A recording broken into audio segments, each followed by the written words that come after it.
Hey friends, welcome back to Homestead on a Prayer. It is a beautiful fall day here in early October here in Connecticut. It's a little bit cool today. It's starting to really feel like fall.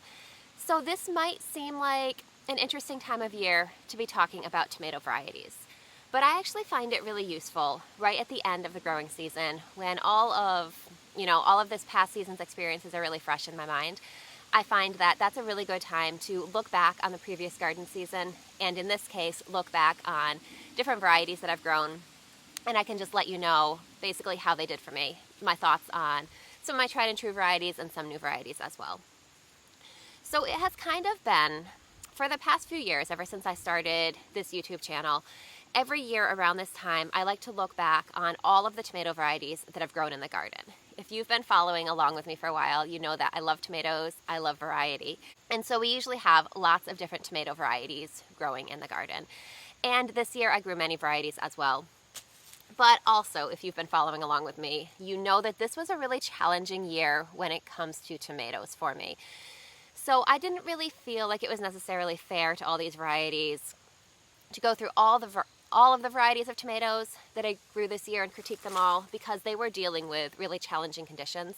So instead, what I want to do is focus on the top 7 varieties this year that, despite these really poor conditions, did really well. So I have 2 cherry tomato varieties that I'm going to mention and 5 larger tomato varieties, which, despite this being the really challenging year, these tomatoes still did really well. So these are going to be very highly recommended for me. So let's start with the cherry tomato varieties. The first cherry tomato, and the one that did by far the best in my garden, is not going to be a surprise to many of you, is the Sun Gold cherry tomato. This is my favorite cherry tomato. I can't find any flaws with it. It's delicious, it's prolific, it yields really well, it yields really early. It resists disease much better than many other tomato varieties that I grow. It just has such a well-rounded, balanced flavor. And even with the really challenging growing conditions this year.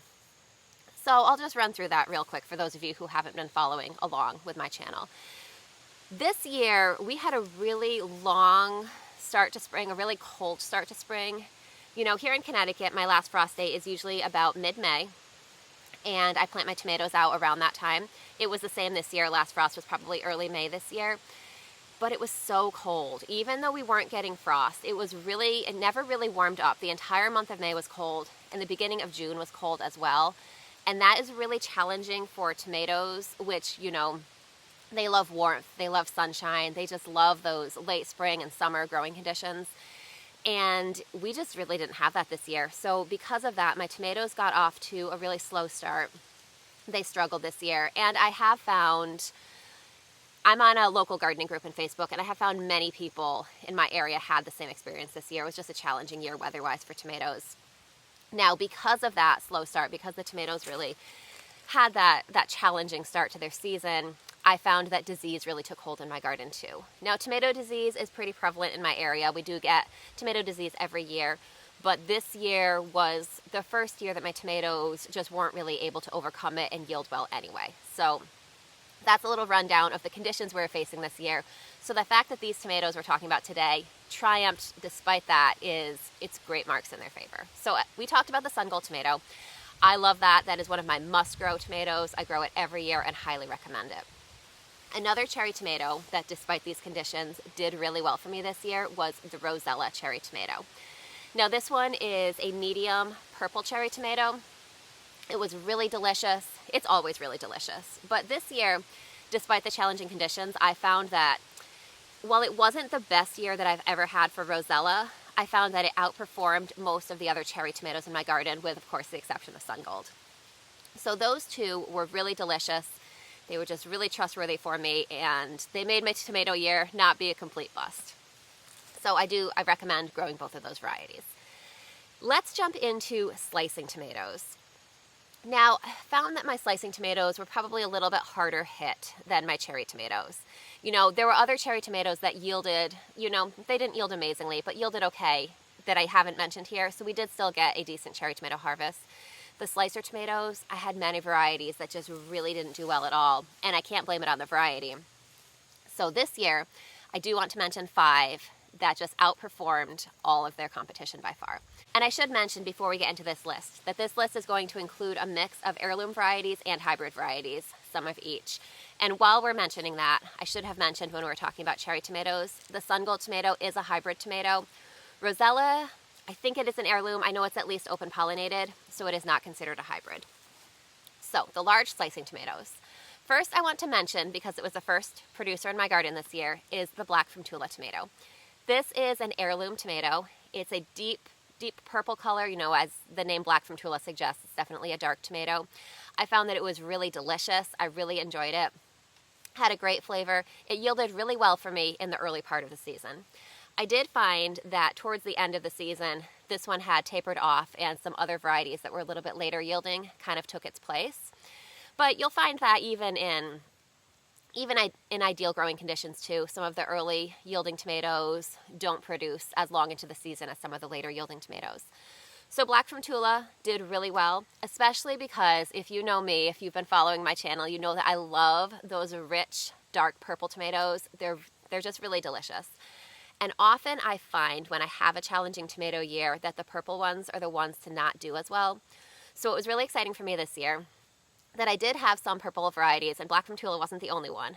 I did have some of those purple varieties that performed really well despite the adverse growing conditions.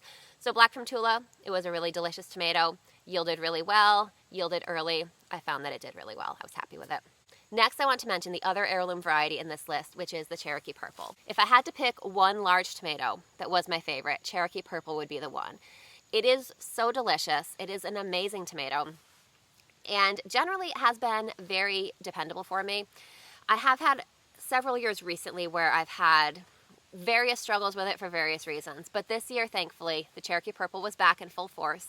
We got lots of delicious purple tomatoes from these plants.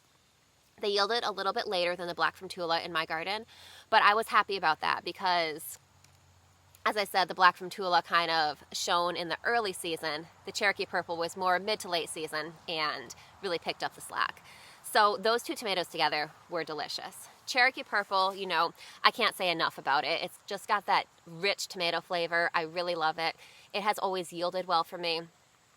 It is not completely disease resistant, but I find compared to many other heirlooms that I grow, I find that Cherokee Purple, in my garden at least, does do a pretty good job of resisting disease. So that is a great one, and I was very happy that it did well for me this year. The next three varieties are all hybrids. And you will find, depending on the type of diseases that are prevalent in your area, often hybrids do outperform heirlooms because they're specifically bred for things like disease resistance and yield. Heirlooms tend to shine when it comes to things like flavor and variety.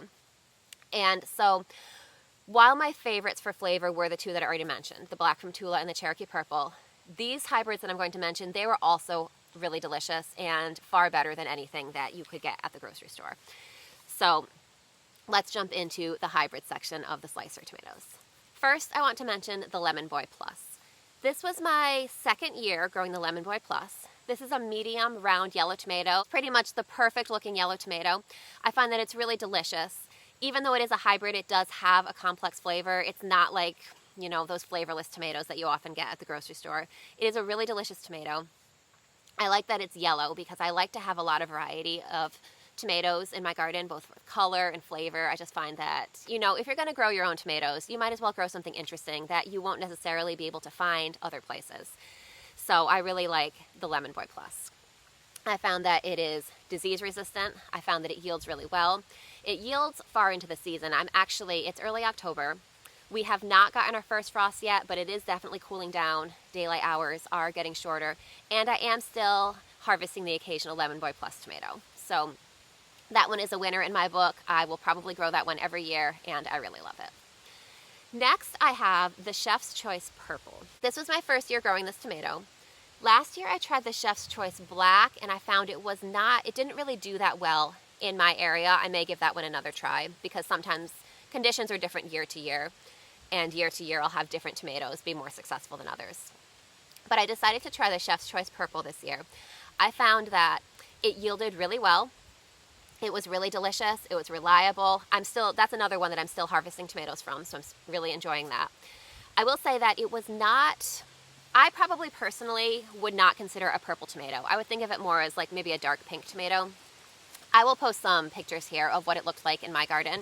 You know, there's sometimes a little bit of variation in specific tomato plants here and there, but I did grow 2 plants of the Chef's Choice Purple in my garden. I found that I probably, as I said, wouldn't really consider them a purple tomato, but you know, that didn't end up mattering because they were delicious, they yielded well, and you know, I'm still getting them. So tomatoes in October is a great thing that I will never say no to. The final tomato variety that I want to mention for the 2025 garden, which is related to the Chef's Choice Purple, is a Chef's Choice Orange. This is my 2nd year growing this variety, and both years it has really wowed me with production. You know, it's another color, which is really helpful. I mentioned I have the pink tomato, the purple tomato, the yellow tomato, and now, of course, the orange tomato. So I have found that it yields really well, very similar to the Chef's Choice Purple. The flavor is different, and the color, of course, is different. But I found as far as disease resistance, I found as far as high yielding, I found that that one did really well in my garden. So those are the 7 tomato varieties that I was really pleased with this year in my garden. Hopefully next year, when I film this video, I will have a longer video for you with more tomato varieties, but I just wanted to mention these 7 varieties that even though we had really challenging growing conditions, these tomatoes did really well in my garden, and they kept my tomato year from being a complete bust. So thank you, all of these varieties, for saving my tomato year.